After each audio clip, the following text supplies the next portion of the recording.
재보선 결과는 저조한 수준이 아니고 대패다. 위기의 민주당 현실을 적나라하게 보여주는 선거 결과였다. 어느 정도 예상되기는 했지만 득표율을 보면 국민들의 평가나 질책은 기대보다 훨씬 냉혹했다고 생각한다. 네, 민주통합당 대표 경선에 출마한 이용섭 의원이 오늘 한 방송에서 한 말입니다. 김용민입니다. 서 대표님 어서 오십시오. 안녕하십니까. 민주실에서 광장으로 목요일 편이죠. 네. 서영석 김용민의 정치 덕구리 서영석 미디어 협동조합 이사십니다. 네. 예. 어제 그 4.24 재보선 국민들의 관심이 있었다고 해야 됩니까? 득표율은 다른 재보선에 비해서 높은 편이었지만 투표율이 좀 높았죠. 네, 투표율이 좀 높은 편이었습니다만은 그렇다고 해서 국민들이 큰 기대를 걸거나 혹은 기대는 아니더라도 누가 될 것인가 관심 이런 건 적었어요. 워낙 뻔한 선거 결과였기 때문에. 예, 이제 투표율이 높았던 것은 이게 사전투표제를 최초로 적용했기 때문에 조금 올라갔죠. 네. 사전투표율이 한 6% 가까이 됐죠. 사전투표가 뭔지 좀 말씀해 주시죠. 그러니까 이제 날을 딱 정해놓고 4월 24일 날 선거를 하지 않습니까? 예. 그럼 아침 6시부터 저녁 8시까지 재보선은 14시간 투표를 하게 됩니다. 네. 근데 사실 지난번에도 그랬지만은 젊은 사람들 저녁 8시까지 투표를 한다 하더라도 못하는 경우가 많이 있단 말이에요. 예. 그래서 알바라든지 이런 사람들은 사실 어렵다. 그래서 미국에서 지금 하고 있는 게 사전투표제입니다. 예. 이게 언제부터 언제까지 날을 정해가지고 미리 투표를 하는 거예요. 미리. 근데 이제 부재자 투표하고는 좀 다른 거죠? 부재자는 신고도 하고 복잡한 과정을 이제 거쳐서 우편으로 보통 우편으로 또 보내는 건 우편이지만 실제 투표는 이제 투표소에 하게 돼 있죠. 예. 근데 이거는 이제 말하자면은 부재자하고 비슷하면서도 다른 점은 부재자는 딱 하루만 정해놓잖아요. 예. 근데 사전투표는 며칠을 정합니다. 이게 법에 정해져 있는지 여야 합의해야 되는지 저도 잘 모르겠는데요. 최소한 4, 5일 이상은 되는 것 같은데 이번에도. 예. 그러다 보니까 선거 날인 4월 24일 투표하기 어려운 사람들은 그 전에 미리 투표할 수 있도록 한 제도인데요. 예. 이번에 그걸 적용했더니 한 6% 가까이 나왔어요. 그러니까 결국은 투표율을 올리는 예. 그런 역할을 했죠. 예. 근데 이제 투표율이 올라간 것은 그래서 올라간 거고 관심은 별로 없었죠. 오히려 노원병에 출마한 안철수 후보가 되느냐 안 되느냐 이것 정도가 관심사였을 뿐인데 되느냐 안 되느냐에 관점도 아니었어요. 보니까 60% 득표율 나온 걸로 봐서. 초반에. 예. 초반에는 이제 갑자기 안철수 지금은 당선자죠. 네. 당선자가 의원이 됐어요. 보궐선거는 당선 즉시 의원입니다. 그렇습니까? 예. 국회 선서하기 전에도 의원입니까? 그렇습니다. 예. 안철수 의원이 미국에서 돌아오자마자 노원병에 출마하겠다라고 했을 그 당시에는 아무런 정당과의 사전 협의가 안 된 상태였단 말이에요. 예. 게다가 또 노회찬 의원이 의원직을 상실하게 된 이유가 삼성 엑스파일 를 갖다가 이제 홈페이지에 게재했다는 이유만으로 대부분에서 의원직 상실이 된 거 아닙니까? 예. 이런 여러 가지 이제 상황에서 민주당도 만약 후보를 내고 예. 또 노회찬 의원에 대한 동정 여론 이런 것들이 작용한다면은 안철수 후보라도 장담할 수 없는 것 아니냐. 네. 이런 이제 평가가 있었죠. 예. 근데 민주당에서는 후보를 안 내기로 했고,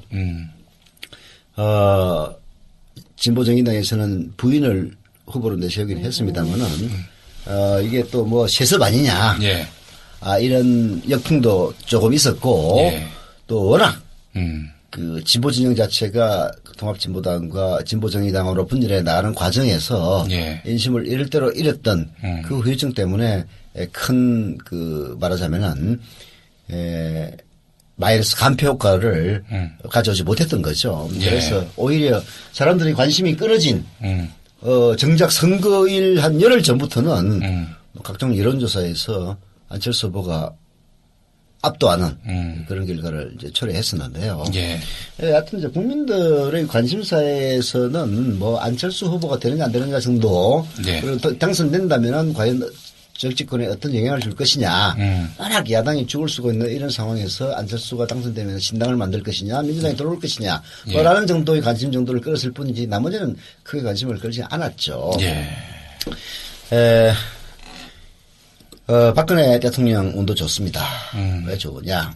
당선되고 나서 한 2달 정도 있다가 재보선을 치르단 말이에요. 네. 게다가 그 2달 인사 실패로 상당히 실점을 많이 했는데도 불구하고 때마침 또 미북 간의 갈등이 이 북핵 위기로 발전하는 바람에 박근혜 정권에 대한 뭐 심판 이런 것을 할 겨를도 없었고 또 그럴 수 있는 행변도 못 된 거죠. 이런 상황이기 때문에 1993년 이후 처음으로 집권당이 재보궐선거에서 승리하는 네. 이런 이변을 연출하게 된 거죠. 네. 뭐 거꾸로 민주당으로서는 쪽팔리기 짝이 없었던 선거였죠. 뭐 대패라고 그러는데 굉장히 교만한 표현입니다. 완패죠. 뭐 하여튼 뭐 가장 처참한 패배를 당한 거죠. 국회의원 3군데를 비롯해서 예. 지방자치단체 장선거 2곳 해가지고 전부 다 합치면 12곳이었는데요. 후보를 못 낸데도 많을 뿐더러 예. 단 한 군데에서도 네.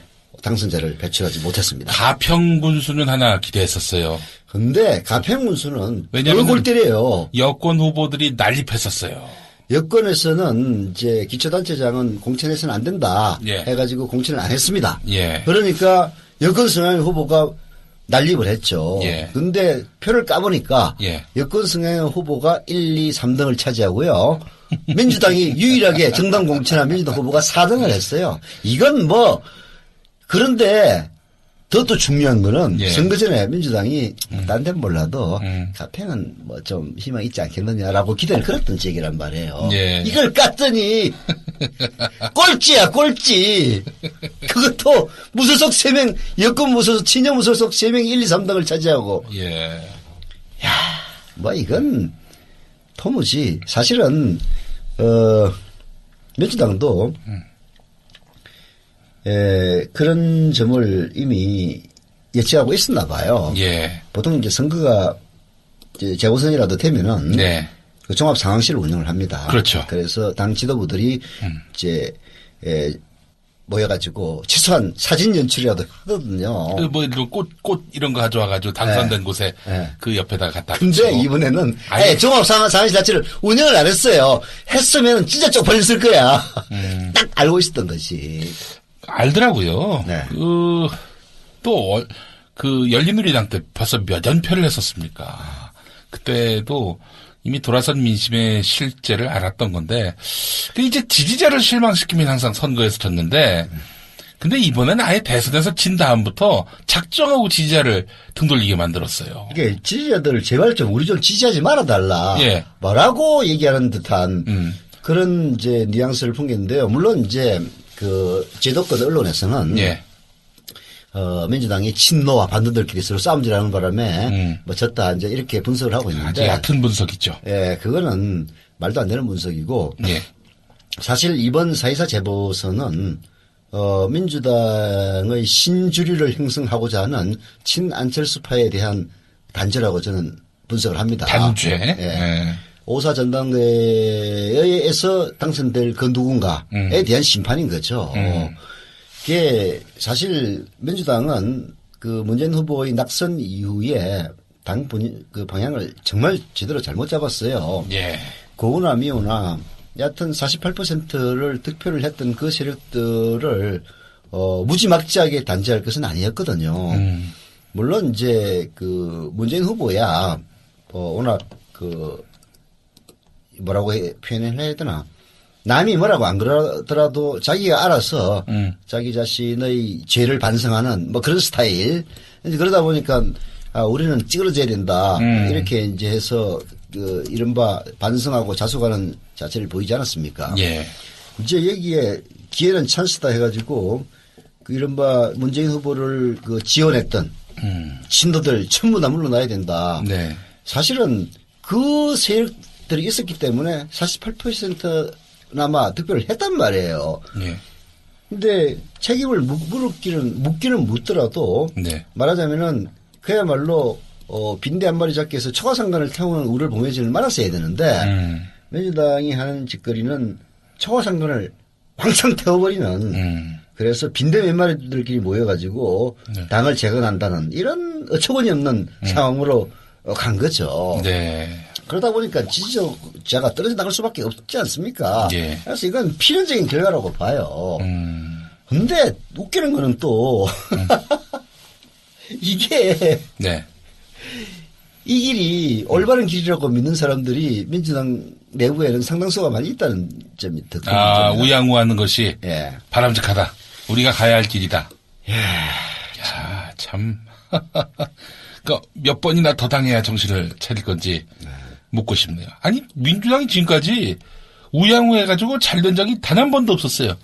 언제 뭐 그렇게 된 적이라도 있어서 그런 길을 택했다면은 말을 안 해. 아니, 그러면은 이제 게임 이론으로 보면은 너무나 당연한 거죠. 우양후 하면은 그 오른쪽에 그야말로 타의 추종을 불허하는 집단이 하나 있지 않습니까? 새누리당이라고. 네. 아무리 민주당이 우양후 해가지고 중산층을 끌어들이겠다는 동 이렇게 새누리당 짝퉁 흉내를 내봤자 제2중대를 벗어날 수가 없어요. 제1중대 새누리당의 위용은 아주 늠름하기 짝이었고 네. 도저히 민주당으로서는 넘볼 수가 없습니다. 왜? 그런 우양우 정책일 뿐만 아니라 거기에는 또 굳건한 우양우의 지지 토대가 존재하고 있어요. 하나는 영남, 또 하나는 50대 이상의 연령층이라고 하는 양날개를 갖고 있는 정당이 새누리당입니다. 네. 보세요. 박근혜 대통령이 인사를 아무리 개판을 해도 이번에 보세요. 득표율. 안철수 후보가 국회의원 중에서 안철수 의원이 제일 낮은 득표율을 차지했습니다. 네? 김무성, 이완구. 네. 그게 이완구가 제일 많이 득표했고요. 한 70% 이상 득표했을 거예요. 그 다음에 김무성이 68%인가, 하여튼 60% 내이긴 하지만은 안철수 후보보다는 더 앞선 득표를 했고요. 예. 이것도 솔직히 이 김비호 후보를 위해서 문재인 후보가 주말이나 아마 열심히 가가지고 득표운동 해줘가지고 그래도 한 20%도 나왔지. 다른 데 하면은요, 10%대예요 지지도가. 이런, 참, 1993년 이후, 1993년이면 무려 20년 전 아닙니까? 예. 처음으로 재보궐선거에서 여당이 이긴 겁니다. 네.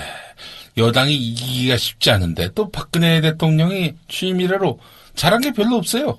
그럼에도 불구하고 이렇게 승리했다는 거는 박근혜가 이긴 게 아니라 새누리당이 이긴 게 아니라 민주당이 진 거죠. 그렇죠. 예. 아까 얘기했다시피 새누리당은 50대 이상의 연령층의 굳건한 지지 그리고 50대 이상이 또 투표율도 제일 높지 않습니까? 예. 이 투표율은요. 재보선 투표율이 평균적으로 낮은 재보선에 더 위력을 발합니다. 그게 지난번에 2010년인가요? 그때 지방선거 때 네. 서울 시내 구청장 민주당이 싹쓸이를 하다시피 해가지고 이겼지 않습니까? 예. 근데 재보선을 하자마자 중구청장 새누리당이 먹습니다. 네. 그때 투표율이 20%도 안 됐어요. 투표율이 낮으면은 투표 성향이 높은 고연령층대의 지지도를 놓고 있는 새누리당이 무조건 유리하죠. 예. 이제 이런 전반적인 상황도 있고 또 박근혜 대통령의 실정이라고 할 만한 것을 국민들의 뇌리에 각인시키기에는 너무나 짧았던 취임 이후 한 2달 만에 치러졌던 선거 그리고 인사 실패를 또 북한의 또 동반자 격인 김정은 국방위원장인지 1위원장인지 그 젊은 독재자 친구가 적절하게 사실 잘 도와준 거죠.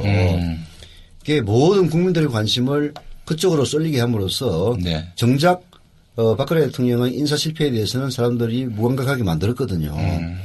그래서 물론 김정은이가 그걸 위해서 그렇게 하진 않았겠죠. 사이사 재보선을 위해서. 사이사 재보선을 위해서 그럴 리가 있겠습니까? 예. 그러나 그렇게 따지고 보면은 박근혜 대통령 운도 좋은 거고요. 네. 여하튼 그런 정치적인 효과가 있었다는 점은 부인할 수가 없죠. 네. 야, 오죽했으면은 새누리당이 이런 논평을 했겠습니까? 진짜 쪽팔리더라고. 네. 새누리당이 논평이 그렇습니다. 사회산 재보선은 새 정부가 아닌 민주당의 경종을 울린 선거다. 참. 야.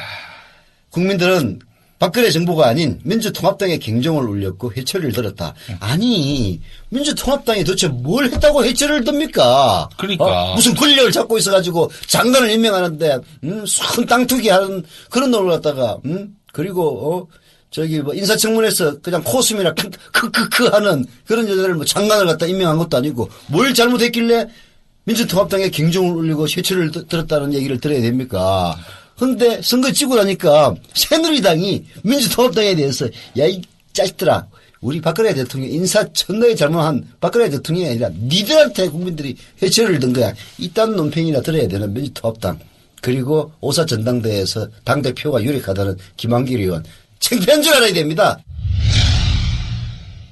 4월 25일 선거 완패 다음 날 민주당 박용진 대변인. 객관적으로 어려운 지역과 조건에서 최선을 다했지만 이번 결과는 민주당을 향한 차갑고 무거운 민심의 밑바닥을 보여준 것으로 받아들이고 있습니다. 민주당이 제자리에 머물면 돌이킬 수 없는 상황으로 내몰릴 것이라고 하는 민심의 준엄한 최후 통첩으로 이번 재보선 결과를 받아들이겠습니다. 네. 사실 뭐 잘못했으면은 국민으로부터 심판받는 건 너무나 당연한 것이고요. 그렇게 해서 국민의 힘이 나타나면 나타날수록 우리 민주주의는 성숙한다고 보는데 이게 선택적일 때 문제가 있는 거예요. 민주통합당이 뭐 잘못하고 뭐 문제가 많다 해도 새누리당만 합니까? 그렇게 맨날 새누리당은 심판이 없고 민주통합당만 심판을 받아요. 이게 뭔가 구조적으로 문제 있는 거 아니에요? 구조적으로 문제 있는 게 아니고. 아니, 솔직히 얘기해서 우리가 김한길 후보 비판도 하고, 뭐, 우경화 비판도 하고, 뭐, 그러지만, 아니, 새누리당에 비하면야, 만배, 이상 낫잖아요. 그게 이제, 이런 불합리가. 예. 지금 횡행하는 이유는. 예. 뭐 이미 다 나와 있죠. 첫 번째는, 보수 언론이 장악하고 있는 현실.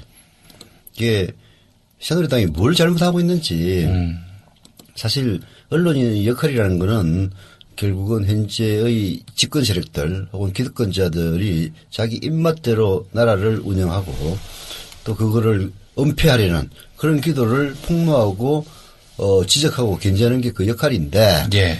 한국을 지배하는 언론들 신문에서는 그나마 발행부수는 적지만은 한겨레신문이라든지 경향신문이 존재하고 있습니다만은 그래도 역시 조중동에 비하면은 어림없고요.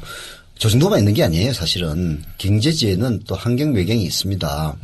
압도적으로 새누리당 성향의 이 언론들이 압도를 하고 있는 그런 상황이고 또 방송으로 가면 어떻습니까? 마찬가지거든요. 예. KBS, MBC 에는 뭐 이미 다 장악되어 있는 상태에서 조금도 변함이 없고 SBS 역시 일종의 재벌 언론으로서 정권의 눈치를 보는 이런 상황.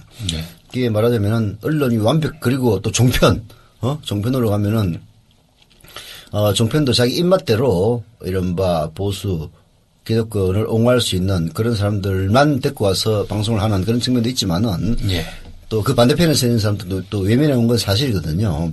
뭐 종편이라는 게 워낙 그 출생 자체가 말하자면은 부도덕하게 특히 야당의 주장에 따르면 불법적으로 생겼기 때문에 이제 그 존재를 인정을 안 했던 그런 뭐 덕분이기도 탓이기도 합니다만은 여하튼 그렇지 않습니까? 예. 이런 환경이 일단 첫 번째로 있고요. 두 번째로는 우리 사회가 안고 있는 지역주의. 영남과 호남의 지역주의 중에서도 영남이 인구가 훨씬 더 많다는 점.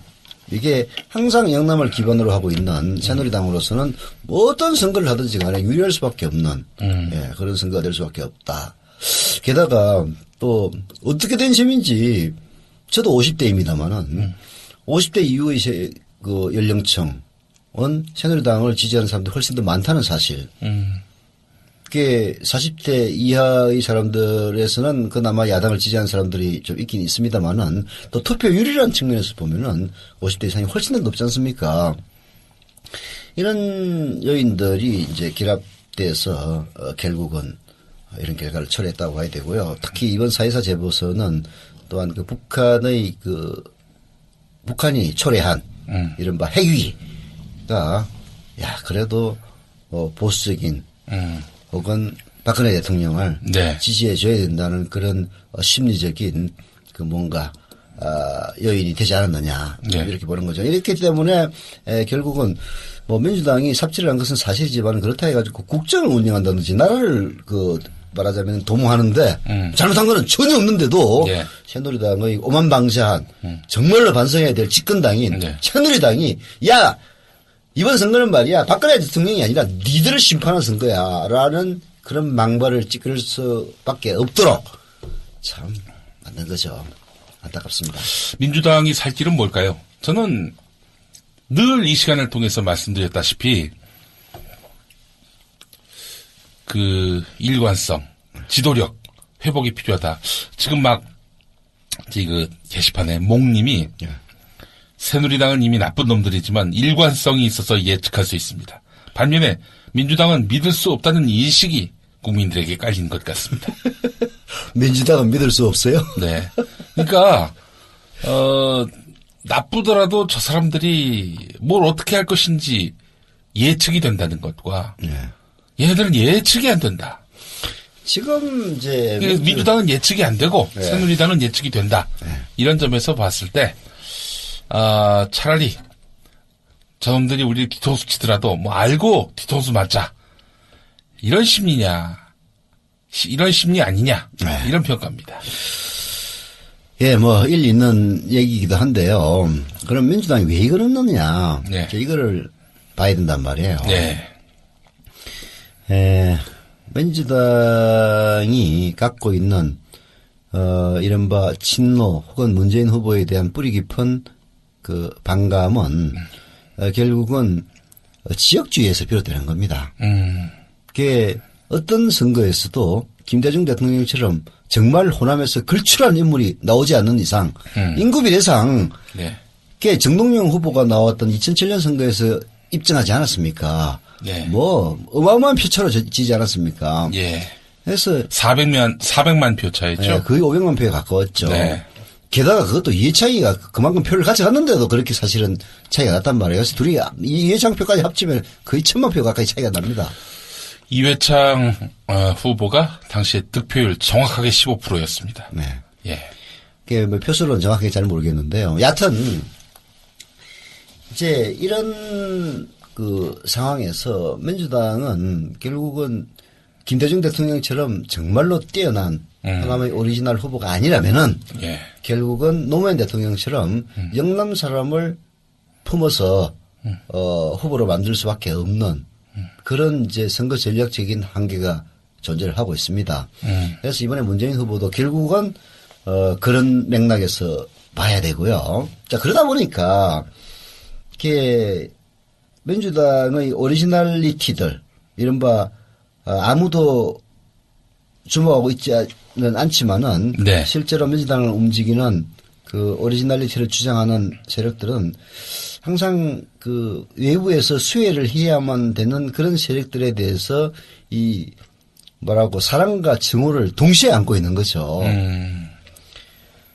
그래서 이게 이제 성과가 좋으면 사랑이 되는 것이고 성과가 나쁘면 이제 증오가 되는 것인데 그래서 결국은 친노 세력들에 대해서 애정을 동시에 지닐 수밖에 없는 이제 그런 한계를 갖고 있다.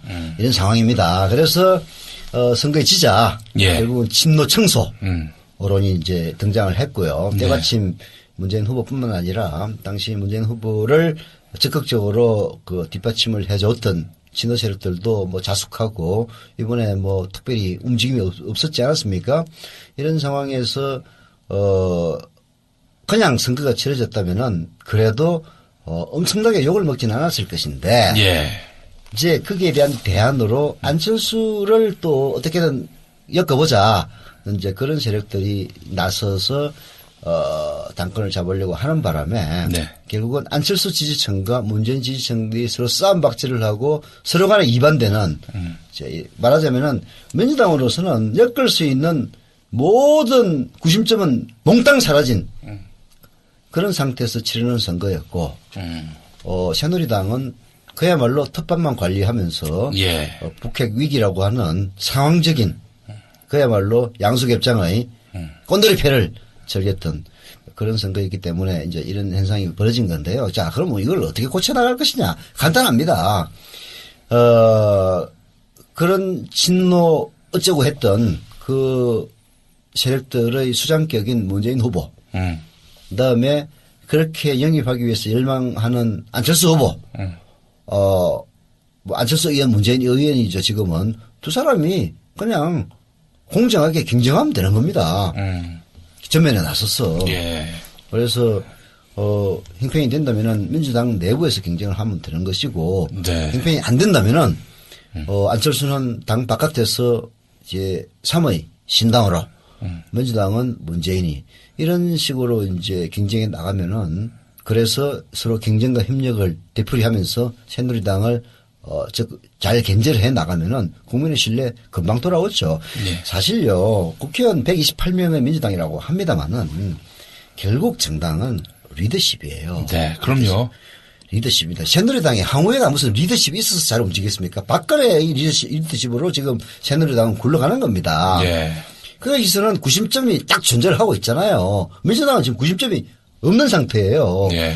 사실은 문재인 의원이 구심점이 돼야 되는데 본인이 뒤로 쏙 빠져 있으니까 안철수라도 구심점을 만들자 해가지고 지금 그 세력들이 당권을 잡으려고 그러는데 네. 그 처리 과정이 매끄럽지 못하고 또 안철수 의원 자체가 신당을 만들 것이냐 민주당으로 들어갈 것이냐 사실 쉽게 결정할 수 있는 문제는 아니에요. 그렇죠. 예. 이러다 보니까 예. 이게 뭐 이것도 아니고 저것도 아니고 뭔가 희망을 주려면 뭔가 좀 총대를 메고 나서서 그냥 날 따르라 해야 되는데 예. 이제 이게 전혀 없는 상태라서 질의멸렬인데 예.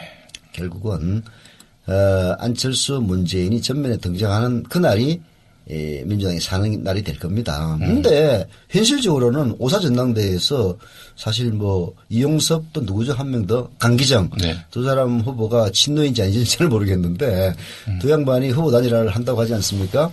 후보 단일화를 해서 김한길하고 붙어가지고 뭐 이길지 질지 아무래도 불리하니까 후보 단일화를 하겠죠. 예.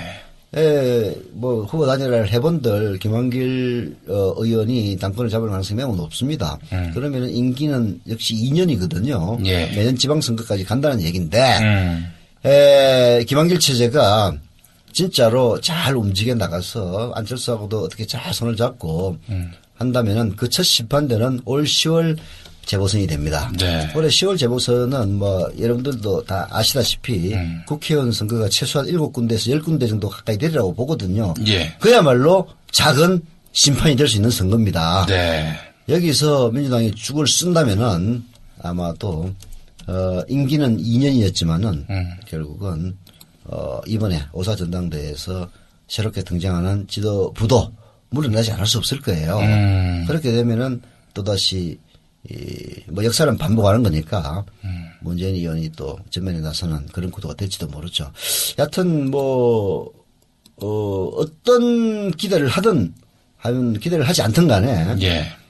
이번 오사전당대회에 의해서 10월 재보선까지는 죽을 수는 그런 과정이 아마 불가피하지 않을까 생각이 되고요. 그런 면에서 박근혜 대통령의 선거 운영은 훨씬 더 편해질 거라고 봅니다. 예. 야당이 정말로 강력하게 견제를 하면은 그리고 정권이 잘못한 점을 잘 부각을 시키고 그것을 이슈해 나간다면은 상당히 끌끌했거든요. 근데 민주당은 좀 내부에서 뭐 친노니 뭐 안철수니 영입이지 뭐지 신당이 이런 식으로 그냥 개판 5분전으로 갈 거니까 올해 10월 재보선도 아무래도 박근혜 대통령이나 새누리당이 유리한 상황에서 치러진다고 보는 게 현재로서는 맞는 분석이거든요. 예. 뭐 그동안에 뭐 박근혜 정권이 완전 개판을 친다면은 또 다른 문제가 되겠습니다만은 뭐 북한이 적절하게 흔들어주고 뭐 이렇게 간다면은 근데 새누리당의 어떤 이것도 일종의 실력이라고 보는데 예. 자기들의 실정 또 확정 예. 이것과 선거 전략 선거 때의 예. 어떤 득표 전략은 완전히 구분되어 있는 것 같아요. 네. 그러니까 이제 막 뭔 잘못을 했어 보여. 이명박 정권. 네. 그 정권에 대한 책임론이 새누리당에게 옮겨붙질 않아요. 새누리당은 어디 저쪽에 일본에 있는 정당인가 봐. 잘못하면은 집권당이 책임을 져야 되는데 네. 책임을 안 져. 책임을 안 지는 것뿐만 아니라 국민들이 또 그렇게 인식을 안 하는 것 심판을 안 같아요. 해. 예. 참. 저는요, 솔직히 얘기해서, 뭐, 박근혜 정권 들어서면은, 어마어마한 이명박이 싼 똥에 의해서 경제 위기가, 발발할 가능성이 있다. 그런 일이 없어야 되겠습니다만은, 만에 하나 그런 일이 있다 하더라도, 전 새누리당에게 결코 불리하지 않다고 봅니다. 전 딱 보여요. 새누리당은, 여러분, 경제가 어렵습니다. 솔직히 얘기해. 그래 놓고는, 하지만 민주당, 저 보편적 복지한다는 저 당을 보십시오. 그냥, 공짜로, 공짜 밥 주고, 공짜 병원, 이러다 나라 망합니다. 여러분, 나라 망하게 할 민주당을 찍으시겠습니까? 아니면은, 그런 우리 경제를 걱정하는 저희 새누리당 찍으시겠습니까?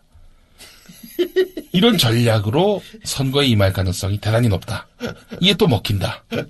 이렇게 보는 겁니다. 무슨 잘못을 저질러도 다 비껴나가. 아니, 그게 피하고. 이제 국민의 수준이죠. 난 그거 보고 참 말이죠. 너무 실망스럽고, 그런 현실을 생각만 하는 것으로도 멘붕이옵니다. 예. 저는, 아까 좋은 말씀 하셨는데, 될 만한 주자들이 나서줘야 합니다, 조기에. 문재인, 안철수, 박원순. 물론 본인들은 또, 극구, 그런 요구에 대해서, 입장을 달리하고 있습니다만. 그렇지만은 될 만한 사람들이 나와서 계속해서 국민들에게 희망을 주는 그런 정치를 해야지. 그렇지 않습니까? 네. 계속 죄인 취급하고 또 당하고. 저는 이렇게 비유하고 싶습니다. 이 비유가 적절한지 모르겠습니다만은 네. 소녀시대가 말이죠. 네. 그 가요 순위 프로그램에 나가서 네. 아깝게 네. 2등이 됐습니다. 네. 소녀시대는 이제 은퇴해라. 연예계 은퇴해라. 네. 불필요하다. 네. 나가라. 네. 아니 SM에서 소녀시대가 어마어마한 자산 아닙니까? 네. 2등 했다고. 네. 소녀시대 다 은퇴해라. 다음 대라. 다 그만둬. 그 다음에, 다른 덮어잡, 신인들을 내세우고. 내세워서 예. 해보겠다고. 예. 이거 완전 이런 거하고 뭐가 다릅니까? 네. 아니, 될 사람들이 지금 나서서 박근혜 정권에게 유효하게 대응하고 맞짱을 뜨고 또 대한 세력으로서 주도권을 쥐고 이렇게 나가야 되는데 아니 지금 대선 이후로 민주당은 아무 일도 안 했다는 얘기입니다. 엉뚱한 짓을 하다가 니들 뭐 하는 거니 도대체? 이런 비난만 받고 지금 완전히 철퇴를 맞고 있는 형국이다. 이런 생각이 듭니다. 이게 비상대책위원장을 맡은 문희상 씨도 네. 그 양반도 솔직히 제가 그 양반을 좀 옹호하는 편인데 뾰족할 수가 있습니까?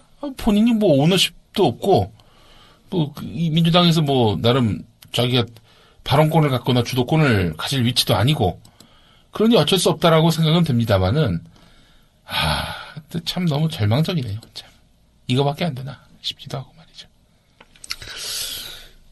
그렇다고 뭐 판을 새로 짜길 수도 없고 제가 아까 얘기했습니다마는 안철수 의원이 민주당에 입당하기는 쉽지 않거든요. 네. 일단 뭐 당에 들어오면 완오브 댐으로 전락할 수밖에 없단 말이에요. 네. 그러면은 이제 바깥에 혼자 있든가 아니면은 이제 신당 창당 이런 방식으로 나가야 되는데 당이라는 것은 항상 선거를 앞두고 이제 창당을 해야 손쉽습니다. 예. 근데 사실 지방선거는 내년에 있잖아요. 선거에서 뭐 1년이라는 건 어마어마하게 긴 세월이거든요. 그래서 뭐 조금 더 앞을 생각한다면은 이제 올 10월의 재보선이 이제 있는 건데. 예. 이런 상황에서 신당 창당도 그렇게 쉽지는 않을 겁니다. 네. 이미 정치 예비군들은 지난 대선을 통해서 문재인 아니면은 박근혜 쪽으로 이미 다 줄을 다 서 있는 상태란 말이에요.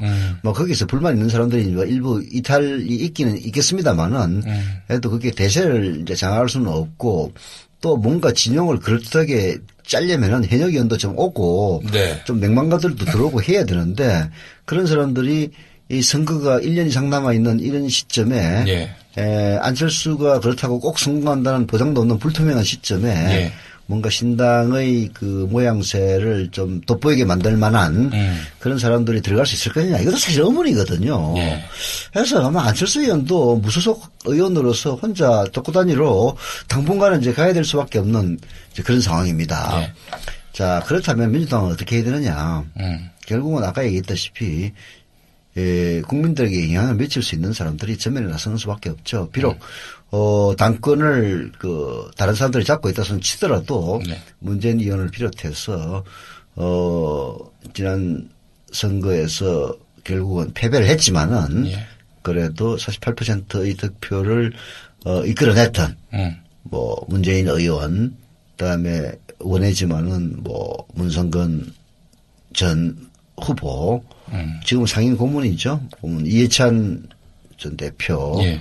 이런 분들이 결국은 좀 더 적극적인 활동에서 활동의 폭을 넓혀가는 거길 위해는 달리 방법이 없지 않을까 하는 생각이 듭니다. 네. 정말 참 답이 안 보여요. 네. 답이 안 나옵니다. 지금 뭐 당대표 여기 나온 분들 내가 답이다 이러는데 네. 참 답이 아니에요. 어처구니가 없습니다. 왜 니들이 답인데. 뭐가 있다고. 아니, 무슨 대선 주자도 아니면서 말이야. 정말 자기네들의 어떤 자산을 부인하고 되도 않는 답을 갖고 말이죠. 국민들에게 희망을 주겠다. 지금 나 요즘 저도 관심이 없어가지고 전혀 안 들여다봐서 잘 모르겠는데. 예. 지금은 차기 대선 주자 선호도 이런 조사는 안 합니까? 합니까? 안 나왔어요. 한 번도. 그죠? 예. 왜 안 나오냐 이거야. 예. 그거 나와야 됩니다. 나오면은 보나마나 아무리 꼴보기 싫고 뭐라고 하더라도 문재인 안철수가 1, 2등을 할 거예요. 네. 그다음에 박원순 3등 할 건 빤빤짜고. 이제 새누리당에는 솔직히 누가 있습니까? 지금 아니 김무성이 떠오른다니까? 그러니까 김무성이 떠오른다는 소리 듣고 아니 솔직히 얘기해서 다음 대선에서 네. 야권에서 어느 한 명이 됐단 말이죠. 네. 여권에서 만약에 김무성이 나온다. 네. 김무성이 진다는 보장이 있습니까? 그렇죠. 거기서 또 멘붕이 오는 거야 이제 거기서. 여권에서 누가 나와도 될 수도 있다. 이 생각을 하면은 멘붕이지. 이준석이 나와도 될 수도 있다라는 그 생각을 하면 또 멘붕이야. 근데 그렇지는 않습니다. 사실 우리가 관심을 기울이지 않아서 투표율은 낮았습니다만은. 요번에 솔직히 우리 철수 형님이 크게 이겼지만은 보세요. 허준영. 정말 이번에 정말 비참한 후보였습니다. 생각해 보세요. 뭡니까? 본인이 먼저 얘기했으니까 얘기하는 거예요. 네. 별장 성접대 의혹. 네. 본인은 아니다 이렇게 나왔죠. 그 소문이 나섰다는 얘기예요. 그거는 결국. 그리고 용산 재개발. 네. 본인이 코레일 사장할 때 유관한 일이었어요. 그리고 또 막판에 명지대 나온 걸 수치로 여긴다. 또 이런 막말했죠. 야 이런 악재를 안고 나온 여권 후보. 그래도 다른 데서 민주당 후보보다는 표 많이 얻었어요. 32%인가 받았죠. 그러니까. 이거 봐봐. 이거 여기서 또 멘붕이야. 어마어마한 멘붕이 옵니다. 예. 국정원 선거 개입 관련 민주통합당 논평에 대해 새누리당 신희진 대변인. 이번 사건은 국가 안위를 무시한 국기문란 사건입니다. 어라? 정말. 그러나 국기문란이라고 하는 것은 민주당이 국정원 여직원 감금 사건을 말하는 것.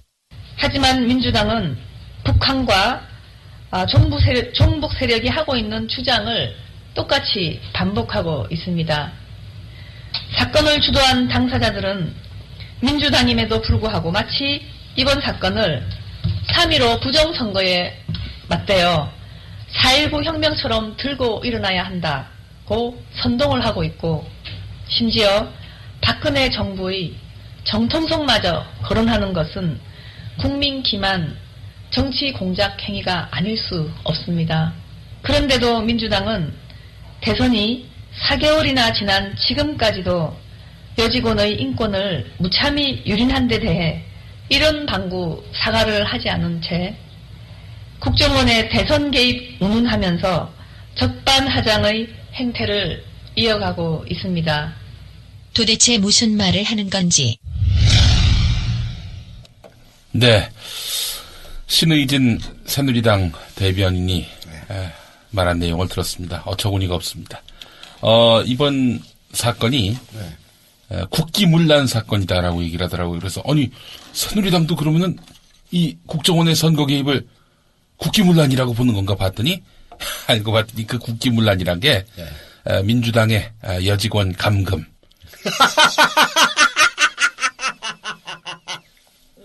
아니 그게 왜 국기문란이야? 그게 국기문란이에요? 예. 야. 그러니까 이제 국정원에 대공 방첩 활동을 말하자면은 정당이 이렇게 저지했다. 아니. 야 이게 진짜 대공 방첩 활동이 예. 업무 시간에 알바하는 게 오피스텔 가가지고 예. 어디 오늘의 유머 사이트에 가서 댓글이나 달고 찬성 반대 누르는 게 대공 방첩 활동이야? 이런 돌대가리 아유 진짜 확 그냥 야 이런 수준 낮은 정당이 이런 당이 계속 선택을 받으니까 이게 멘붕이 이게 오는 거고 멘붕이 진짜 멘붕이 옵니다. 야 대공 방첩 아니 활동이다. 이렇게 정치를 쉽고 편하게 할 수가 있나? 아니 그러니까 정치하고 싶은 사람들은 새누리당 다 들어가야 돼. 아니 지금 그래요. 솔직히 얘기해서 그렇지 않습니까? 인생을 편하게 살려면 인생을 정말 덜 노력하지 않고도 이렇게 덜 노력하고도 이렇게 말하자면은 배지 달고 출세하고 새누리당 쪽에 줄 서면 되는 거야. 이게 하나의 상식이 돼버리고 있어 지금 이게. 평생 까임 방지권을 언제 우리가 새누리당한테 줬나 이게. 평생 게임 방지권. 아니 그러고 보니까 국기문란하니까 생각이 나네. 네. 국정원 그 여직원의 인권 문제에 대해서 관심을 표명하던 분이 지금 대통령이 되지 않았습니까? 글쎄 말입니다. 참나. 아이고 우리 국민의 수준이 그런 걸 뭐 어떡합니까? 참 절망스럽습니다. 예. 국기문란 사건 대공 방첩 활동 이 얘기를 들으니까 정말 절망스럽네요. 네. 이게 바로 새누리당의 수준이고 대한민국 집권 여당의 수준인 거죠. 예. 댓글들도 지금 보니까 어이없다는 반응들이 주류를 이루고 있습니다. 국기문란 사건인데 요즘- 대공 방첩 활동을 공당이 방해를 했기 때문에 예. 그래서 국기문란이네. 국기문란이래. 야, 와, 진짜. 그 누구야 도대체? 뭐 대변인이 그런 거야? 신의진 의사 하던 사람. 예. 예. 대변인이에요? 네, 대변인. 한 뭐, 요즘 새누리당에는 황우여밖에 몰라. 나 고소한. 황우여. 황우여 장로님. 네. 충무교회 장로님이십니다. 황우여는 사실은 기독교 대한성결교회 충무교회 장로님이세요. 아니, 지역구는 인천인데 교회는 또 서울로 다니고 있어요, 이 양반. 황우여 이 양반은 원래 제가 기억하기로는 이해창 씨가 김영삼 씨한테 발탁돼가지고 총리가 됐잖아요. 예. 총리가 되면서 내 사람으로 유일하게 데리고 온 사람이 황우여입니다. 음. 그래서 정무수 장관을 그때 했던 걸로 기억이 나는데요. 언제 이 친박으로 말을 갈아타가지고 이게 당대표까지 됐는지 참 불가사의해요. 보면은 그 새누리당의 뭐 국회의원이라든지 네. 당직을 맡는 사람들의 인생 이력을 보면은 대한민국에서 출시하는 법이 저런 거구나 하는 걸 느낍니다. 네. 그런 걸 못하니까 결국은 우리는 뭐 맨날 직업이 피의자 정규직 안 그래도 지금 방금 문자가 왔는데 네. 동작경찰서에서 제가 3건 조사를 받았거든요. 예. 그중에서 나머지 2건도 서울중앙지검으로 이송했다고 그러나 네. 문자가 와 있네요. 동작경찰서 아니, 좀 기아의 그렇게 하면 안 돼요? 아니, 송치 기아의 사건을 서울중앙지방검찰청으로 송치 수사관 한 XX. 아니, 근데 네. 경찰이든 검찰이든 우리 서영석 기자는 이건 정치적 사건이기 때문에 분명히 정치적 의도가 있는 일종의 그 표현의 자유를 탄압하기 위한 그런 수단으로 보기 때문에 나가셔서 그 묵비권을 행사한 거 아닙니까? 그렇죠. 아니 묵비권을 행사하면 나 묵비권 행사하겠다 안 나갈래. 네. 이렇게 할 수밖에 이렇게 하면 안 되나? 그렇게 하면 됐죠. 안 나가면 됩니다. 안 나가면은 이제 체포하잖아요. 검찰이 이제 2가지 옵션이 있죠. 네. 이 인간은 일단 붙들어 와가지고 조사를 하지 않고 스스로는 도저히 기소가 불가능하다. 네. 라고 생각이 되면은 체포영장을 발부받습니다. 네. 그래서 이제 제가 주로 제 집 앞에 딱 대기하고 있다가 아니면은 밤에 띵동띵동 눌러가지고 체포영장 발부를 받아서 집행하러 왔습니다 해가지고 이제 예. 들어가는 거죠. 체포영장이라는 거는 별게 아니라 잡아서 조사를 강제로 받게 한다 그런 얘기죠. 그래서 조사받고 뭐 풀어줍니다. 예. 그런 체포영장을 발부하는 방법이 있고 또 하나는 이 뭐 어차피 체포영장을 발부하나마나 그 어차피 그 묵비권 행사할 거니까 그냥 조사하지 않고 기소하는 수도 있습니다. 조사하지 않고 기소하는 경우도 몇 번 봤어요. 근데 그건 이제 검찰도 또 가오 있는 조직 아닙니까? 네. 그게 국정원이 그 노무현 김대중 정권 10년 동안 완전히 그냥 저기 찬밥 먹으면서 예. 권력이 어디로 집중됐느냐? 검찰로 집중이 됐어요. 예. 그래서 검찰의 자존심 하늘을 찌릅니다. 예. 그래서 어디 감히 내가 조사하는 날 안 나와? 체포영장 발부해! 이럴 가능성이 높죠. 네. 그 체포돼서 나가가지고 아무 얘기 안 하면 결국 그게 그거예요. 그 뭐야 그게 도대체? 그게 체포라고 하는 거는 일종의 겁먹이기. 겁먹이기죠. 네, 또 연먹이기. 망신 주기. 뭐 이런 의미도 있는 그거 거고. 뭐 이제 뭐 저는 뭐 연먹이고 망신 당해봤자 더 이상 뭐 이럴 것도 없는 사람이니까 예. 제가 이렇게 또 체포당하고 하는 모습을 보이면은 국민 TV가 잘 될 수도 있다. 이런 판단이 있으면 체포당하겠습니다. 예. 진짜 우리 서영석 기사님은 정말 잃을 게 없는 사람입니다. 잃을 게 있다면은 자전거 하나 있겠군요. 자전거는 예. 좋은 자전거입니다. 자, 좋은 자전거. 예. 그렇다고 해서 엄청나게 좋은 건 아니고요. 제가 갖고 있는 소유물 중에서 가장 비싼 겁니다. 네, 그러시군요. 알겠습니다. 자, 어쨌든 예. 국정원의 선거 개입, 국기문란에 아주 극치를 이루는 이 어마어마한 사건인데, 이게 이제 국정원 댓글 사건은 댓글이 문제가 아니에요. 네, 그 지금은 이제 그 대북 심리 전단을 확대 개폐했던 심리정보국의 소속 직원이 76명이라고 합니다. 네, 그거는 뭐 저기 국회 보고된 숫자니까요. 그 중에서 딱 한 명. 또 나머지도 그 국정원장 김 씨 말고 또 한 명 더 있으니까 2명. 네. 2명만 가지고 지금 조사를 한 거예요. 네. 나머지 74명은 뭐 했는지 이건 진짜 조사하지 않는 이상 아무도 모르는 겁니다. 예, 그래서 이거는 그래서 드러난 게 뭐 댓글 달았다 이렇게 얘기를 하는데 네. 그게 문제가 아니죠. 국가기관이 음. 선거에 공무원의 정치적 중립 의무를 위반하고 네, 대북 심리전이라는 명목으로 선거에 관여를 했다는 게 중요한 문제예요. 그렇습니다.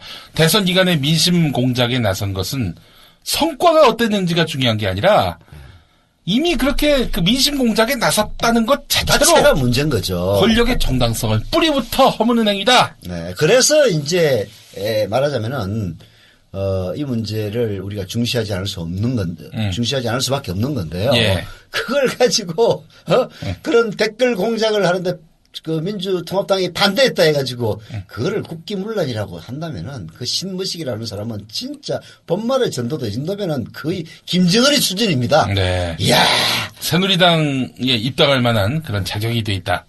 야, 이렇게까지 진짜 보고 싶은데 깨네요. 그런데 말이죠. 일단 저는 새누리당도 이 사안에 대해서 심각성을 인식하고 있다 이렇게 판단하고 있는 것 같습니다.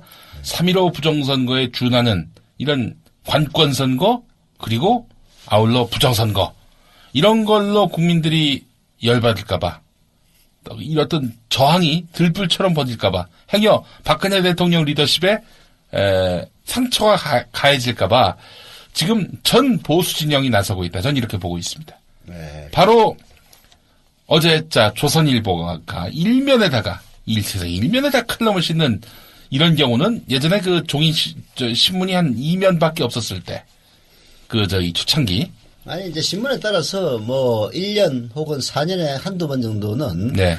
일면에 사설을 싣던가 칼럼을 싣는 경우가 종종 있기는 합니다. 그렇더라고요. 예전에 국민일보 보니까 네. 백화종 그 정치부장이 간혹 이 정치권의 이런 어떤 현상을 비판하면서 개탄하는 글을 일면에 종종 싣긴 했었어요. 네. 또 국민일보의 나름 스타 필진 아니었습니까? 그 양반이. 이제 뭐 정권이 바뀌었다든지 네. 하여튼 중대한 사건이 일어났을 때 그런 경우는 있죠. 창간사, 혹은 창간 몇 주년 기념사 이럴 때나 칼럼이 일면에 나오지. 근데 예. 나는 뭐 조선일보를 안 보니까 예. 그런 게 있는지도 모르고 지나왔는데 이제 한겨레 신문에서 조선일보의 궤변에 대해서 네. 그 기자 칼럼을 쓴 걸 보고 알았어요, 저도. 네. 진짜 저한테는 그야말로 조선일보가 영향력이 전혀 없는 신문입니다. 조선일보에 대해서 저에 대해서 기사가 나도요 한 보름 정도 있다가 다른 사람을 통해서 듣는 경우가 있어요. 예. 근데 그 한겨레신문을 보면서 깜짝 놀랐어요. 이게 이 국정원을 옹호하는 칼럼을 조선일보 일면에 4월 24일자 신문에 실었다. 네. 이 내용은 이런 거였습니다. 방문자 순위 332밖에 안 되는 그런 홈페이지에 들어가서 고작 댓글 120여 개 달았는데 이게 무슨 대선 개입이냐라는 이야기인데. 진짜 뭘 모르는 친구야 누군지 모르겠는데. 조선일보 김창균 부국장. 아 그래요? 예. 근데 뭐 찾아봤더니 무슨 뭐 정치 경제 무슨 에디터인가 뭐 그렇게 돼 있더라고요. 예. 정치 방송 에디터인가. 그래서 내가 저 신문사에 있는 친구한테 물어봤어요. 그 에디터가 뭐냐? 그랬더니 뭐 옛날로 치면 부국장급이다 그러더라고요. 네. 근데 하여튼 이 친구가 뭐 대선 여론조사 여론 조작 목적이면 332 사이트를 골랐겠느냐. 그런데 이 330이라고 하는 거를 산정하는 데가 뭐 랭키닷컴이 아닌가 싶은데요. 예. 이 랭키닷컴의 산정은 엉터리가 많습니다. 네. 그리고 뭘 몰라서 그러는데 이게 오늘의 유머 사이트를 들어가서 특히 베스트 오브 베스트를 보면요. 뭐 조회수가 이게 평균 만은 물론이고요. 2만, 3만, 5만, 10만도 훌쩍 넘는 그런 좋은 글들이 굉장히 많이 있습니다. 네. 그게 베스트 오브 베스트라고 하는 그 체제를 잘 몰라서 이런 얘기를 하는 거예요. 네. 그리고 또 무엇보다도 저도 많이 소개를 했습니다만은 네. 이게 트위터라든지 페이스북에 자주 소개가 돼요. 네. 그래서 이것을 통해서 전파되는 게 어마어마하게 많습니다. 네. 그래서 단순히 332 사이트라고 볼 수는 없는 거죠. 네. 이게 아니 나는 거꾸로 국정원 문제를 보수 진영이 정말로 심각하게 보는구나. 네. 아니 조선일보는 나름대로 보수 신문이고 심지어는 반대하는 사람들로부터는 조작 언론이라는 그런 비난을 받고 있기는 합니다만은 그래도 나름대로 자존심도 있고 품위도 지키려고 해. 예, 그런 신문이거든요. 그런 신문이 신문 일면에다가 국정원을 완전 실드치는 이런 팩트도 제가 보기에는 좀 틀린 게 많아요. 네. 그런 칼럼을 실었다는 것 자체가 예. 야 보수 진영이 진짜 우리 김영 교수가 방금 지적했다시피 야 이게 잘못되면은 총체적 부정선거로 돼가지고 박근혜 대통령의 그 정통성에 흠집이 나서 이명박이가 초기에 맞이했던 촛불 집회와 같은 그런 완전 코너로 몰릴 게 아니냐 이런 겁을 먹고 있다. 예. 이런 분석이 맞는 게 아닌가 하는 생각이 듭니다. 그는 정말 합당한 지적이라고 좀 보는데 실제로 이 박근혜 대통령의 리더십에 상처가 가해지면은 뭘 할 수가 없어요. 네. 예를 들어서 뭐 권력을 행사한다 그럴 때 아니 저 부정선거로 당선된 사람이 뭐 그렇게 저렇게 설치고 난리야. 네. 이래 버리면은 힘이 빠지는 거죠. 진짜 이게 언론을 통한 이게 종편이라든지 그다음에 특히 지상파를 통한 편파적인 보도. 그것 자체가 사실 부정이거든요. 그게 선거 부정입니다. 그게 선거 부정이라고 이마에 이름을 안 써 넣었다 뿐이지 제가 기울어진 운동장이라는 참 그야말로 완곡어법으로 표현을 하겠습니다만은 그것 자체가 이미 저는 선거 부정이라고 보고요. 네. 거기에 관건 특히 이명박 정권 들어서 우리 사회의 뒷구멍에서 가장 큰 영향력을 행사하던 국정원이 그것도 이명박의 최고 똘마니라고 할 수 있는 원세훈이는 이명박이가 서울시장 할 때부터 옆에서 쫄쫄 따라다녔던 최고 친복 똘마니 아닙니까? 네. 얘를 갖다가 국정원장 시켜가지고 대북 심리 전단이라는 걸 갖다가 확대 개편을 해서 심리 정보국을 만들어가지고 그걸 통해서 댓글 달고 사실 재수없게 드러난 게 2명이고 그 사람들이 댓글 달기로 그친 거지 나머지 74명이 뭐였는지 알 수가 있습니까? 네. 아니 무슨 원세훈이가 국정원장 김 씨하고 원수된 것도 아니고 야 니만 가가지고 씨발 죽어라 해가지고 거기다가 댓글 달라고 할 일은 없는 거 아니에요. 예. 여러 가지 많이 시켰는데 그중에 한 게 뽀록이 난 거란 말이에요. 예. 이 국정원이라고 하는 최고의 권력기관이 선거 부정을 그게 선거기간 동안에 게다가 대선기간에 댓글 달다가 적발된 거 아닙니까? 예. 불과 며칠을 앞두고 말이에요. 예. 그런 상황이라면은 선거 개입이 너무나 명백한 거거든요. 다만 현재 드러난 게 100%가 아니다. 그뿐이란 말이에요. 이런 엄청나고 중차대한 사안, 국정원이라고 하는 최고 권력기관이 국세청, 검찰, 경찰보다도 더 끝발이 좋은 국정원이라고 하는 그런 권력기관이 선거에 개입한 이게 사실은 이번 사건의 본질인데 그걸 갖다가 무슨 댓글이 어떻다는 등 330위가 어떻다는 등 이런 식으로 본말을 전달할 수밖에 없는 상황이라면은 야 이거 정말 거꾸로 야 이거 정말 중대한 일이 아닐 수 없다 이런 생각을 들게 만드네요. 네.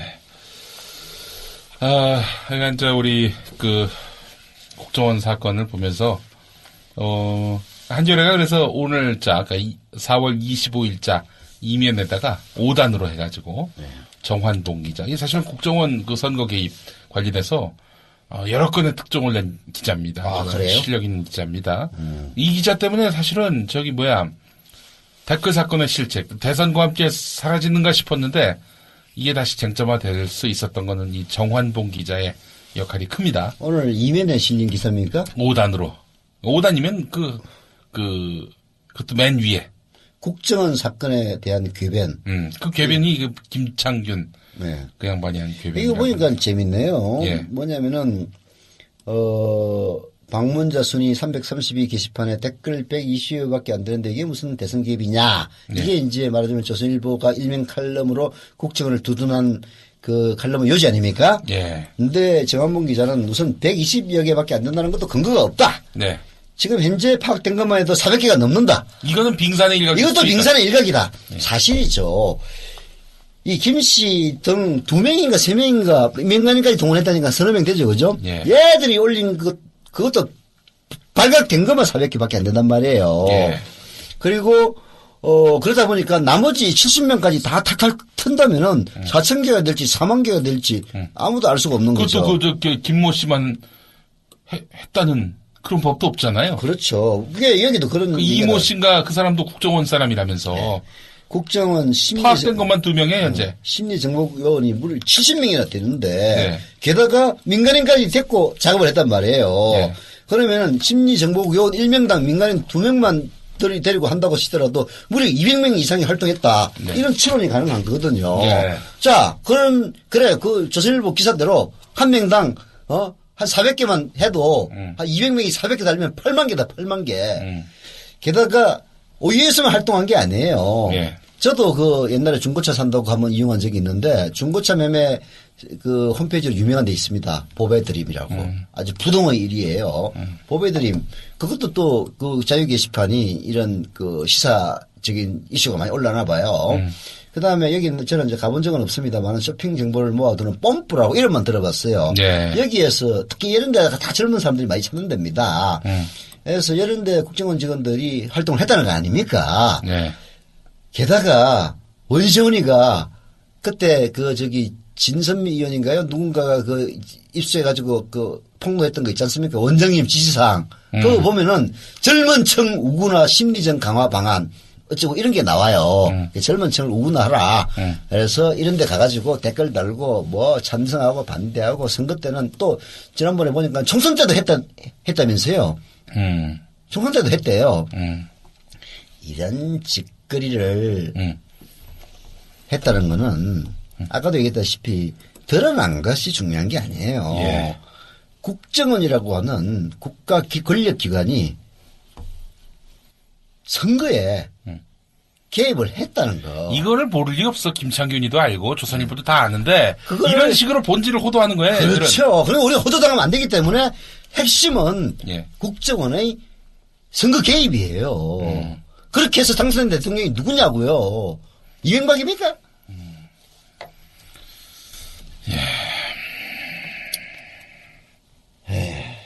답답합니다. 예. 자, 그래요. 노래 한 곡 좀 듣고 올까요?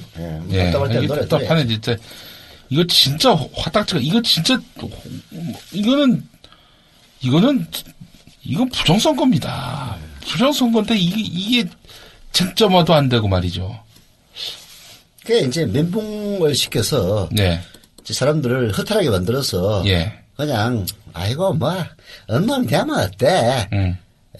로 가겠다는 의도가 아닌가 하는 생각이 들고요. 네.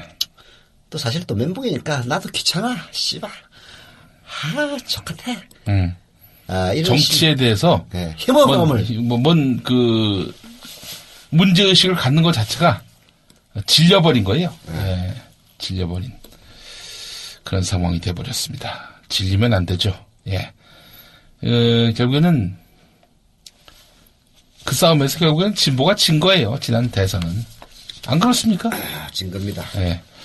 그래요. 자, 그러면은. 패배는 인정하되 반성을 해서 네. 다음에는 이런 일이 없도록 노력을 하려면 멘붕에서 벗어나야죠. 좌절해서 절망하는 것은 네. 더 큰 패배의 수렁으로 빠져드는 것이다. 이런 생각을 또 해보게 됩니다.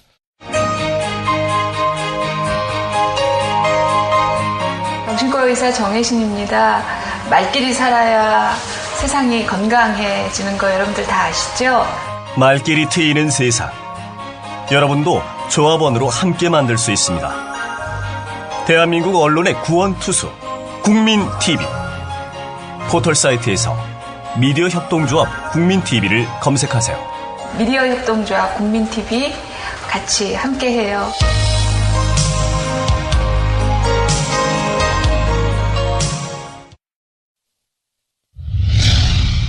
4월 25일 통일부 김영석 대변인. 북한이 이번에 우리 측이 제의하는 당국 간 회담마저 거부한다면 우리로서는 중대한 조치를 취하지 않을 수 없다는 점을 밝혀둡니다. 통일부. 네. 예. 대변인의 오늘 발표가 있었습니다. 네. 통일부 대변인의 발표는, 우리 측이 대화 제의를 한다. 네.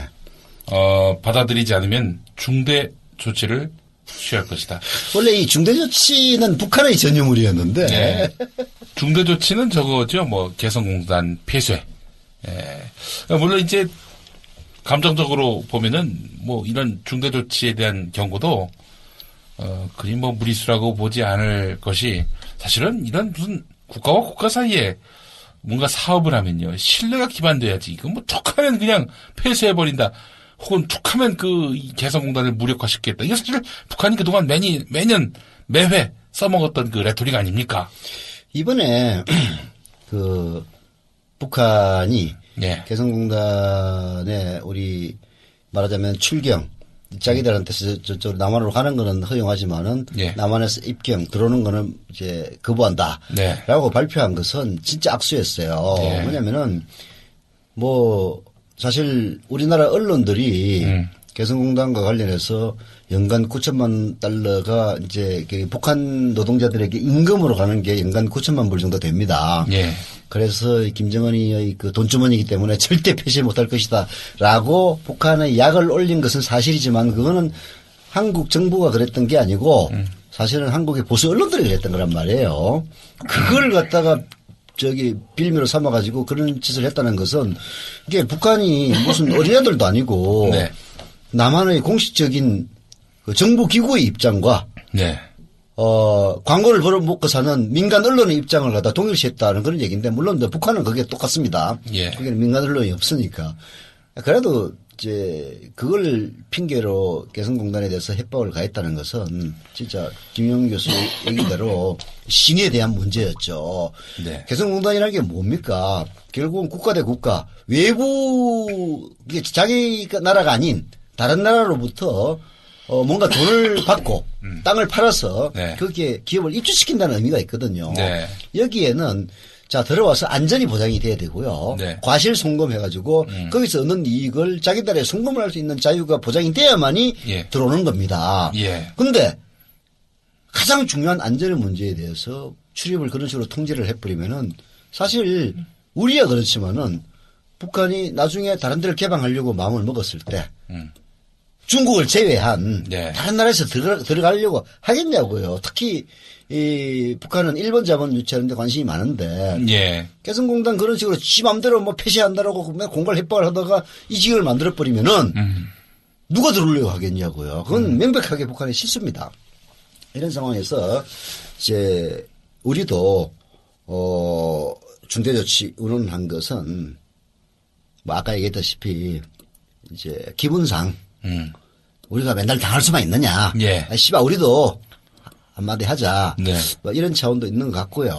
또 북한을 어느 정도 우리 정부도 주도권을 갖고 압박할 때 또 압박해야 될 필요도 있어요. 네. 자, 그런 의미에서 본다면은 저는 조금 이 북한의 최근에 이런 행태들 괘씸합니다, 솔직히. 괘씸하죠. 아니 대체 이게 자식들이 말이야 주제를 몰라. 네. 이런 그 북한의 태도는 이건 대화하자는 것도 아니고 툭하면 그 공동체인 민족 공동체에다가 이렇게 뭐 전쟁은 뭐 시간 문제다 이런 식으로 겁박이 나고 말이죠. 물론 이제 다 그런 것들이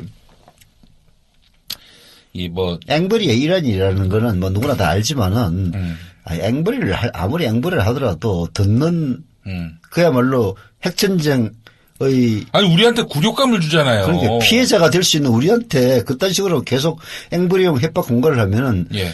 듣는 사람 기분 안 좋지. 이게 뭐 대화하자는 거야. 이게 같은 민족 공동체 구성원으로서 이게 할 짓입니까? 이런 북한에 대해서 우리 정부가 많이 참았고 또 인내했던 측면도 분명히 있습니다만은 북한도 여기에 뭔가 상응하는 무슨 상응한다고 해서 무슨 보수 꼴통들이 얘기하는 그런 상호주의를 말하는 것이 아니라 예의는 갖춰야 되는 거 아니에요. 예의는. 그렇죠. 근데 이제 북한도 뭐 북한 전문가들이 다 이구동성으로 지적을 합니다만은 예.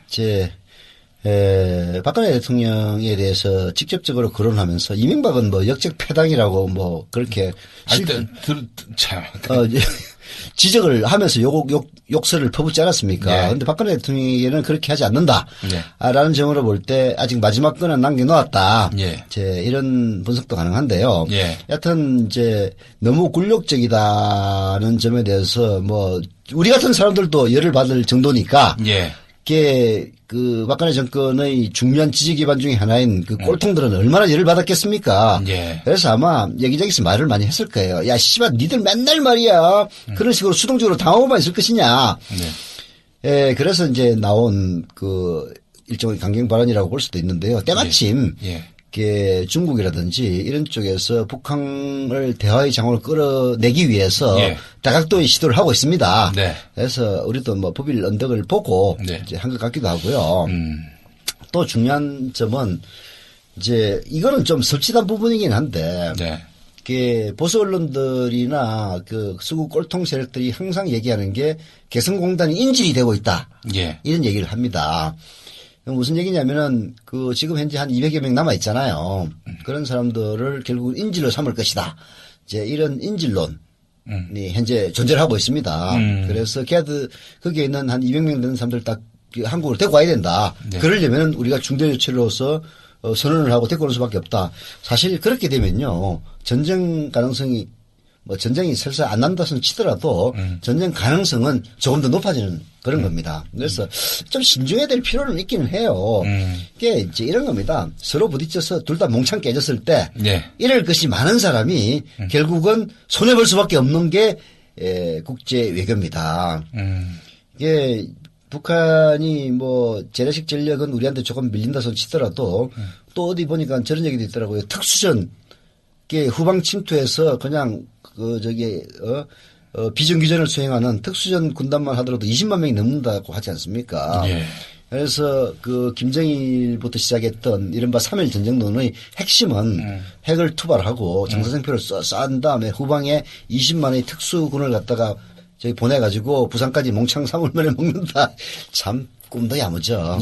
그런 이제 전략이라고 하는데 여하튼 이런 게 되면은 군사 전문가들은 우리가 이긴다고 다들 얘기를 합니다만은 그렇게 해서 이기는 과정 속에서 입을 수 있는 우리 피해가 너무 큰 거죠. 그래서 우리는 이제 항상 수동적이밖에 될 수 없는 건데 그래서 기분 나쁘다라고만 얘기할 수는 없는 거죠. 안드레이 랑코프라고 재밌는 사람이 있는데 이 양반이 김일성 종합대학 유학을 한 사람이에요. 그래가지고 호주 국립대 교수로 있다가 지금 국민대학교 교양학부 교수로 있어요. 안드레이 랑코프 우리말도 잘한다고 그러던데. 예. 이 양반이 하는 얘기가 바로 그겁니다. 이 사람은 자기는 우파 햇볕논자라고 주장하는 사람이에요. 예. 우파 햇볕논자, 또 무슨 얘기야. 그래서 이 북한을 교류를 하긴 해야 되는데, 교류를 한다고 해서 북한 정권이 바뀌리라고 생각하지는 않는다.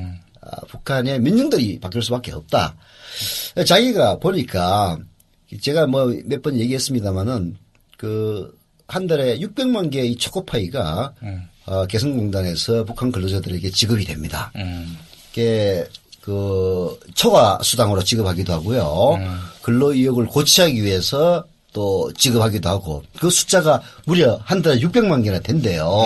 근데 이게 600만 개를 지급하면은 이 근로자들이 자기들이 먹는 게 아니고 이걸 갖고 나가가지고 이거 중개상들한테 다 넘겨요.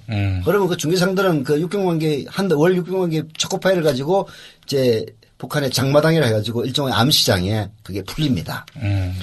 그래서 거기서 이제 남한의 초코파이 사실 맛있어요. 네. 우리도 뭐 잘 먹진 않습니다만 산에 가면 먹거든요. 근데 이게 뭐 러시아라든지 후중국 가면은 이 한국산 초코파이 되게 인기 있습니다. 네. 라면하고 초코파이가 굉장히 인기가 있어요. 그래서 이 랑코프 교수 얘기는 자기 보니까 이 초코파이가 남한 슈리탄보다도 더 위력이 있더라. 북한을 개방시키는. 그러려면은 교류를 갖다 계속 확대해야 되는 거거든요. 네. 그래서 개성공단 하나만이 아니라 제2, 제3의 개성공단이 이제 나와야 되는 건데 만약에 남한에서 개성공단을 폐지하겠다고 나오면 지금까지는 북한이 제재를 하고 있으니까 그 도덕성의 말하자면은 나쁜 점은 북한이란 말이에요. 근데 우리까지 폐지하겠다 나와버리면은 우리도 똑같은 놈이 되는 거거든. 그래서 좀 더 신중해야 되지 않을까라는 생각은 드는데요. 이게 뭐 도대체 무슨 뭔가 좀 신호가 있어서 중대조치를 거론하는 건지 아니면 진짜 무지막지하게 거론하는 건지 잘 모르겠어요. 지금까지는. 이건 좀 전문가들의 분석이 필요할 것 같습니다. 자 이제 저희 국민TV 밀실에서 광장으로를 통해 여러분과 함께하고 있습니다. 서영석, 김용민의 정치토크 함께하고 계십니다. 지금 여러분께서는 서영석, 김용민의 정치토크와 함께하고 계십니다.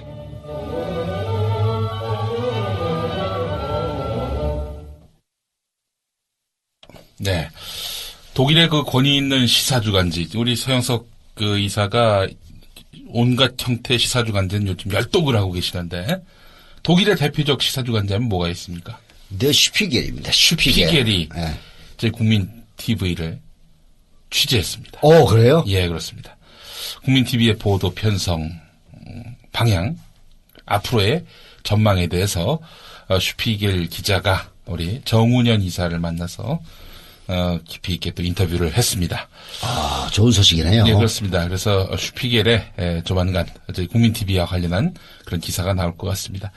자, 지금 현재 조합원 숫자가 8,911명으로 9,000명에 89명이 남았습니다. 네. 오늘 그냥 9,000명 넘겼으면 좋겠어요. 그러니까요. 그리고 이달 안에 10,000명 돌파를 하는 이런 기염을 토함으로써 우리가 2016년 총선, 2017년 대선을 앞두고 공정방송의 그 여망을 한번 실현해봤으면 하는 그런 바람. 그래서 의미 있는 그런 진전을 이달 안에 10,000명 돌파로 한번 그 결실을 맺었으면 좋겠습니다. 지금 저희 방송 들으시면서 참여를 할까 말까 고민하시는 분들 공정방송에 대한 꿈을 저희가 실현해 나가도록 애쓰겠습니다. 세계가 주목하고 있습니다. 육봉기 목사도 가입하는 국민TV KUKMIN.tv입니다. 육봉기 목사는 아직 가입을 안 했습니다. 안 했습니까? 육봉기란 이름은 없습니다. 가입했다놓고 왜 항상 가입을 안 하는 거야? 그 가입을 권유받았지, 극 중에서. 아직 가입을 하진 않았습니다. 가입을 하진 않았습니다. 제발 좀 빨리 가입해 주세요. 육봉기란 이름의 그 조합원은 없습니다. 없습니까? 육재준도 없습니다. 육재준도 없습니까? 황홍님도 없습니다. 자. 김장로는. 김장로. 네. 글쎄요, 김 씨는 많이 있는데, 이름이 김장로는 아니니까. 송장로는요? 아니지. 전장로는 전승배. 전승배 장로. 전승배 장로. 락커 출신 전승배 장로. 예, 가입한 것 같은데. 예. 극중 나오는 그 이름들은 대체로 저희 직원이거나, 제 초등학교 선생님 이름이거나 그렇습니다. 우리 저 국민TV에, 사무국에 전승배 간사가 있습니다. 예, 전승배 간사가 락커 출신이에요. 예. 그래서 이제 전승배 간사. 락커 출신의 전승배 장로, 기획사 대표를 하면서, 이 신인들을 이렇게, 성적 놀이개로 삼은 뭐 이런 걸 내가지고. 남의 이름 함부로 갖다 쓰면 안 되니까. 결국 우리 식구들이 이름 갖다 쓰겠네. 예. 야, 그러다 보면 잘못하면 제 이름도 나오겠네요. 그럴 수 있습니다, 예. 다음 작품에 혹시 제 이름 들어갈 거 아닙니까? 아니, 김영석 이렇게 나오겠죠, 뭐. 서영석으로 나오진 않고. 예, 우리 전승배 씨가 저하고 아주 굉장히 친하기 때문에, K 또 그런 것들을, 흔쾌히 받아줬기 때문에 좀 이렇게 이름을 쓸 수 있었는데요. 자, 국민TV 여러분과 함께하고 있습니다. 공정방송의 여망. 지금 사실 우리가 완전 멘붕 아닙니까? 네. 새누리당에서 변모 씨가 나와도 당선될 것 같다. 네. 뭐 이런 글도 오늘 봤는데 말이죠. 아휴, 참. 우리가 이럴 때 좌절하고, 절망하고 이런 걸로 끝낼 것이 아니라 무언가 새로운 변화의 어떤 동력을 만들어내는 작업들 지금부터 하나하나 만들어 갔으면 좋겠습니다. 네. 그런 생각으로 여러분과 함께하고자 하오니 이 8,911명 오늘로 89분만 더 동참해 주시면 9,000분이 넘어갑니다. 네. 9,000분이 돌파되는 오늘의 성과를 전 기대합니다. 네. 예. 자, 오늘 우리 서영석 이사께서 오늘 공채 면접이 있어서 네. 부득이 방송이 좀 일찍 끝나야 될 것 같습니다. 네. 예, 그래서 우리 서 이사께서는 사람을 어떻게 보세요? 사람을 어떻게 보세요? 사람 뽑을 때. 사람 뽑을 때요? 네, 됨됨이는 그 기준이 뭡니까? 이제 여러 가지 또 국민TV의 채용에는 좀 독특한 면이 많이 있습니다. 네. 우선 이력서를 받을 때도 학력, 지역을 게재하지 않은 상태에서 받고요. 네. 그런 게 궁금하진 않으세요? 이제 면접을 하다 보면요. 예. 다 드러납니까? 드러납니다. 예. 물론 어느 대학을 구체적으로 나왔다. 네. 이런 거는 드러나지 않지만. 또 물어보지도 않죠. 물어보지도 않죠. 예. 본인이 이야기하는 와중에. 예. 궁금하지도 않고. 예. 그리고 특히 우리 또 경영이사를 맡고 있는 최동석 이사께서는 그런 얘기하면 제지를 합니다. 얘기하지 마시라고. 학교 이야기하자 하면. 예. 하지 마시라고.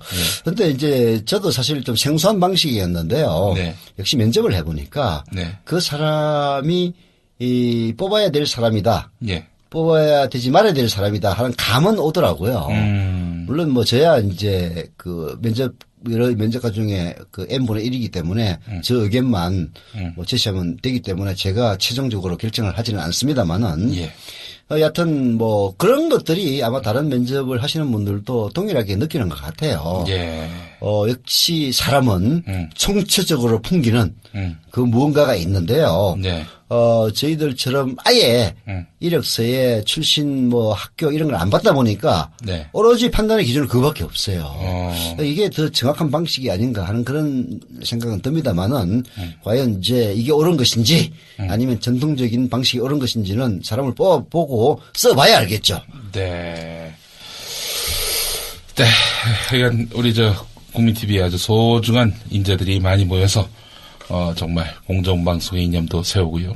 또 그러면서 우리 사회가 건강성을 회복할 수 있는 그런 토대를 마련하는 아주 정말 좋은 일꾼들 또 좋은 동역자들이 또 함께 모여서 역사를 한번 만들었으면 하는 그런 바람을 또 가져보게 됩니다. 그래서 오늘 하여튼 다 함께 너무 멘붕에 몰입하게 만들어 드린 측면이 좀 있는 것 같은데 힘을 내시라고 우리 새누리당 지지자인 서른도 씨의 노래를 서른도 씨가 새누리당 지지합니까? 뭐 그렇죠. 뭐 매번 선거 때마다 오. 새누리당 지지했었어요, 이 양반. 이 노래. 네. 새누리당을 지지한 사람도 있긴 있구나. 예. 뭐 여간 뭐 그런 것과 상관없이 우리가 또 아이 뭐 어때요? 새누리당 지지하면 어떻고 노래 좋으면 된 거지. 그 다른 데서는 새누리당은 다른 당 후보를 지지하면은 그 연예인을 탄압하지만 우리는 대통합, 넓은 포용과 안양의 정신으로 노래를 또 들을 수가 있습니다. 그렇죠. 예, 그래서 서른도시에 다 함께 차차차 들으면서 네. 서영석, 김용민의 정치 토크 마무리하겠습니다. 서 이사님 수고하셨습니다. 예, 멘붕 치유 하십시오. 예, 네. 김희주 아나운서와 잠시 후에 만나시겠습니다.